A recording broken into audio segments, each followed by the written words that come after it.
Long before the pyramids rose in Egypt, before Rome, before Athens, there was Sumer, a land between two rivers, the Tigris and the Euphrates. It was here, over 5,000 years ago, that humanity took one of its greatest steps forward, the birth of civilization itself, the cradle of civilization. The Sumerians settled in a fertile region known as Mesopotamia, the land between rivers. To outsiders, it may have seemed an unlikely place to build the world's first cities. Scorching heat, unpredictable floods, dry plains stretching endlessly. But where others saw struggle, the Sumerians saw potential. They learned to work with the land, digging canals, building irrigation systems, and turning the desert into thriving farmland. Wheat, barley, and dates sustained their growing cities. From this balance of hardship and ingenuity, something extraordinary was born. The first organized society the world had ever seen. The city-states. They built cities that shimmered in the Mesopotamian sun, Ur, Uruk, Lagash, and Eridu, each one a small, self-governing world with its own ruler, its own temple, and its own gods. At the heart of every city rose a ziggurat, a towering temple of mud brick built to bridge heaven and earth. Here priests performed rituals and made offerings to keep divine order. To the Sumerians, the gods were everywhere, in the wind, the rivers, the stars. Life was a sacred contract between humanity and the divine, the gift of writing. But perhaps their greatest gift to humanity was something simple, and yet revolutionary: writing.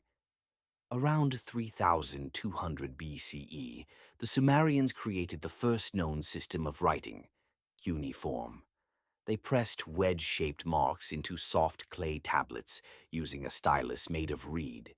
At first, they recorded grain, trade, and taxes. But soon they began to record something deeper: stories, prayers, and laws. Among those stories was the Epic of Gilgamesh, one of the oldest surviving works of literature, a tale of friendship, loss, and the eternal search for meaning. Through writing, the Sumerians gave humanity memory. They gave history a voice. The structure of society Sumerian life was carefully ordered. At the top stood the priests and kings, seen as mediators between the gods and the people. Beneath them were merchants and craftsmen, weavers, potters, builders, the hands that shaped the cities. Then came the farmers, who labored under the blazing sun to keep the granaries full, and at the bottom, slaves, often prisoners of war, whose toil helped sustain the growing civilization. It was not a perfect system, but it was a beginning, a blueprint for the societies that would follow. Knowledge and invention. The Sumerians were also brilliant innovators. They invented the wheel, refined mathematics using the number 60, a system still echoing today in our minutes and seconds. They studied the stars, tracking time through the movements of the heavens. They built schools for scribes, developed legal codes, and laid the groundwork for commerce and governance. Every corner of modern life, from education to law, from writing to engineering, carries traces of their genius. Decline and legacy, but even the greatest civilizations face time's tide.